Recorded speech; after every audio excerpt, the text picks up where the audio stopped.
Hard hitting vlogs. Hello viewers, भी आज के हमारे वीडियो का टॉपिक है राहुल गांधी जी पॉलिटिक्स ऑन सावरकर में बैकफायर। दोस्तों, राहुल गांधी का सावरकर पर दिया गया बयान शिवसेना के उद्धव गुट को नागवार गुजर रहा है।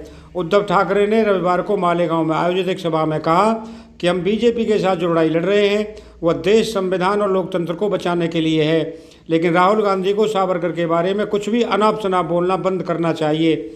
भविष्य में भी बोलने से राहुल को बचना चाहिए। कांग्रेस अध्यक्ष मल्लिकार्जुन खड़गे ने तमाम विपक्षी दलों के सांसदों के लिए डिनर पार्टी का आयोजन किया था, लेकिन उद्धव ठाकरे की शिवसेना ने इस डिनर का बहिष्कार किया है। शिवसेना उद्धव गुट के किसी भी नेता ने डिनर पार्टी में शिरकत नहीं की। इस तरह से कुल मिलाकर शिवसेना उद्धव गुट ने साफ संकेत दे दिया है कि सावरकर को लेकर राहुल गांधी के बयान को अब बर्दाश्त नहीं करेगी और अगर कांग्रेस के साथ गठबंधन भी तोड़ना पड़ा तो पीछे नहीं हटेगी। बता दें कि हिंदुत्ववादी विचारधारा के जनक कहे जाने वाले विनायक दामोदर सावरकर को बीजेपी ही नहीं बल्कि शिवसेना भी अपने आदर्श नेताओं में से एक मानती है। बाल ठाकरे के दौर से ही शिवसेना सावरकर को महान मानती रही और उनकी आलोचना को कभी बर्दाश्त नहीं करती। इसकी वजह यह है कि महाराष्ट्र की सियासत में सावरकर का अच्छा खासा सियासी ग्राफ है और उनकी अपनी लोकप्रियता है। महाराष्ट्र में चित्त पावन ब्राह्मणों की मतदाताओं के तौर पर बड़ी संख्या है। जो पूरा मराठी समाज है उसको बचपन से ही वीर सावरकर की गाथाएं वो पाठ्य पुस्तकों में पढ़ाई जाती हैं, घरों में वो सुनाया जाता है। एक मनोवैज्ञानिक प्रभाव तो बचपन से ही महाराष्ट्र की जनता के मन में है। यह वजह रही कि महाराष्ट्र चुनाव के दौरान बीजेपी उन्हें भारत रत्न देने की बात अपने घोषणा पत्र में कही थी, तो शिवसेना भी ये मांग अक्सर उठाती रही है। दोस्तों, सावरकर और महात्मा गांधी ने देश की आज़ादी के आंदोलन की लड़ाई में हिस्सा लिया था, लेकिन दोनों में विचारधारा में कोई मेल कभी नहीं रहा। महात्मा गांधी जीवन भर अहिंसा और सत्य पर जोर देते रहे, जबकि सावरकर अति उग्र क्रांति का समर्थन करते रहे। सन 1910 में नासिक के अंग्रेज कलेक्टर जैक्सन की हत्या हुई थी। पुलिस का दावा था कि अभिनव भारत नामक संस्था के लोग इस हत्या के जिम्मेदार हैं।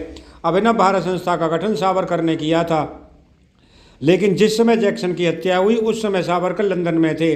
भारत में उनके बड़े भाई गणेश को गिरफ्तार किया गया और सावरकर को भी लंदन में गिरफ्तार कर लिया गया।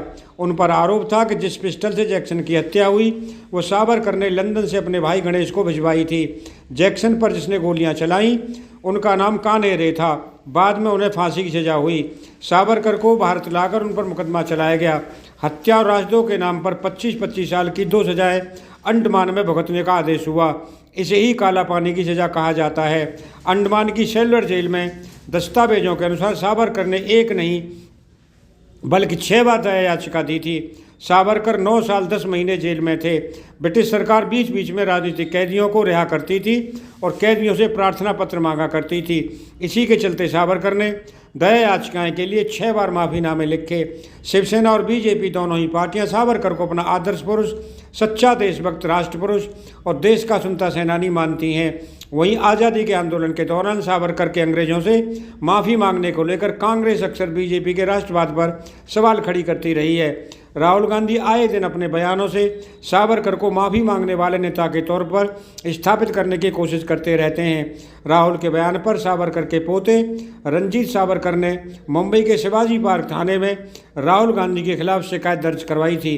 कांग्रेस नेता राहुल गांधी सावरकर पर जिस तरह से हमलावर हैं उसके जरिए बताने की कवायद कर रहे हैं कि संघ के विचारधारा वाले नेताओं का आज़ादी के आंदोलन में कोई योगदान नहीं रहा और सावरकर ने तो माफ़ी मांगकर स्वतंत्रता सेनानियों के साथ धोखा किया है। ये भी बताने की कोशिश की जाती है कि कांग्रेस पार्टी तो महात्मा गांधी की विचारधारा पर चलने वाली पार्टी है और सावरकर की विचारधारा को मानने वाले लोगों ने गांधी की हत्या की थी। सावरकर को महाराष्ट्र के बाहर देश के दूसरे राज्यों में राजनीतिक पहचान और सियासी अहमियत उतनी नहीं मिली जो उन्हें गृह राज्य में मिली है। कांग्रेस इस बात को बखूबी समझती है। यही वजह है कि कांग्रेस सावरकर के जरिए बीजेपी की दुखती रग दबाती जा रही है और एक के बाद एक करारा हमला कर रही है। बीजेपी और शिवसेना उद्धव गुट सावरकर को महान सुनता सेनानी बताती है, जबकि कांग्रेस और राहुल गांधी लगातार सावरकर की भूमिका को लेकर संदेह और सवाल खड़े करते आए हैं। राहुल इस बहाने बीजेपी और आरएसएस के राष्ट्रवाद को कटघरे में खड़ा करते हैं। महाराष्ट्र कांग्रेस के नेताओं की सियासी मजबूरी है कि वे राहुल गांधी के बयान का बचाव करते हैं। हालांकि वे चाहते हैं कि सावरकर के मुद्दे को बेवजह तूल न दिया जाए। क्योंकि शिवसेना के उद्धव गुट ही नहीं बल्कि पार्टी के कई नेताओं को बचाव करते नहीं बनता है। सावरकर के खिलाफ बयानबाजी कर महाराष्ट्र में सियासी हित नहीं साधे जा सकते हैं। हालांकि महाराष्ट्र में कांग्रेस के अध्यक्ष नाना पटोले एक बयान जारी कर चुके हैं कि हमारा शिवसेना के साथ जो महाविकास अघाड़ी का गठबंधन हुआ था वो वैचारिक आधार पर नहीं हुआ था। हम दो अलग अलग विचारधारा वाली पार्टी हैं। हमारा जो गठबंधन हुआ था वो एक कॉमन मिनिमम प्रोग्राम के तहत हुआ था, जिसमें हम जनता के हितों के मुद्दों पर लड़ने के लिए और बीजेपी को सत्ता से बेदखल करने के लिए एक साथ आए थे। उन्होंने ये भी कहा कि कांग्रेस की जो विचारधारा है सावरकर के बारे में वो कोई नई नहीं है, हमने कोई नया स्टैंड नहीं लिया है, इसीलिए शिवसेना उद्धव गुट को भी स्टैंड लेना पड़ रहा है। राहुल गांधी बार बार सावरकर पर निशाना साधते रहे हैं। इससे कांग्रेस शिवसेना के महाराष्ट्र में गठबंधन पर भी खतरा मंडराने लगा है। उद्धव ठाकरे ने साफ तौर पर कह दिया है कि राहुल गांधी अगर सावरकर पर अपनी बयानबाजी बंद नहीं करते हैं तो फिर साथ रहना मुश्किल होगा।